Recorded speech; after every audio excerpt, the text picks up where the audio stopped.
Owen, the employees at Island Smoke Shop tell me they're concerned. That's why they've added extra surveillance. Josh and Bridget, when you drive into Wilbur, you see a lot of leaves and trees on the side of the road. You also see a lot of the siding on the houses picked apart by the hail. You also see the businesses boarded up by wood because of that hail as well. Stephanie, Chief Justice Mike Heavican was here addressing the legislature earlier today.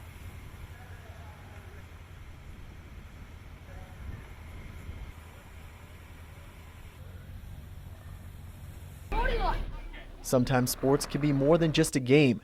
It can be a safe haven for those who have suffered great losses.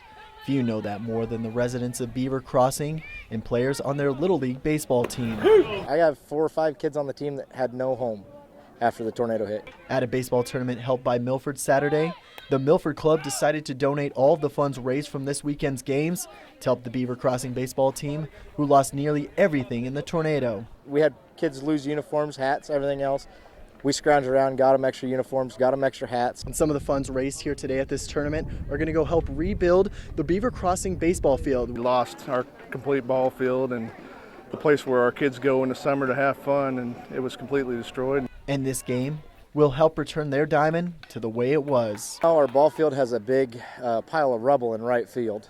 I'm hoping to get that removed out of there, and then we're going to have to scrape the ball field all down and basically build it from scratch. For the players and fans of Beaver Crossing, cheering on their team was a step to getting back to a normal life. They can just come out here and play and be a kid. They don't have to worry about where's my house, all that stuff. They can just be themselves. And they don't want to go cut trees down or remove debris from their yard.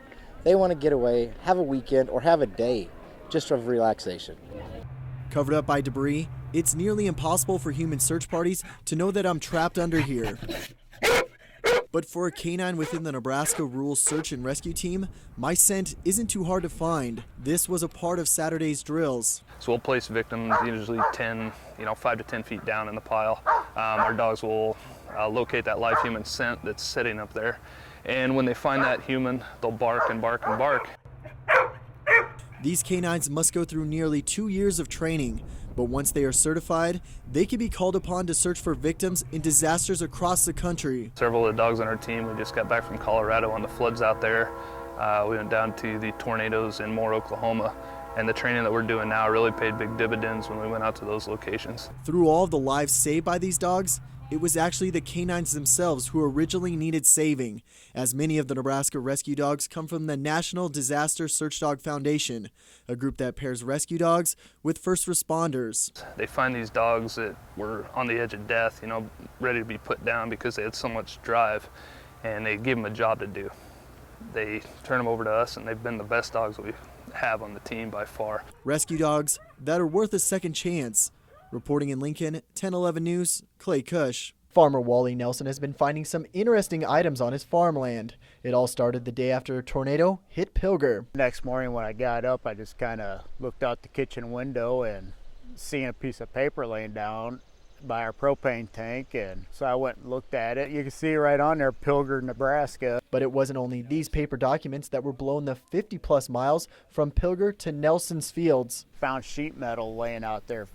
Aluminum siding, soffit. What's surprising to Nelson and his family is how intact the documents still are. I mean, a lot of the stuff's little small pieces of paper, but it's still, you can make out words on it, and it's just like, how did it survive to get this far? More than a month later, Nelson is still finding wreckage as he makes his way through rows of corn and beans, something he expects to continue until harvest season. If you want to, you can go through the cornfields and even the bean fields, and you can still find some shredded up paper pieces. Nelson says he has an even greater respect for Mother Nature's fury after seeing firsthand how far a storm can throw debris.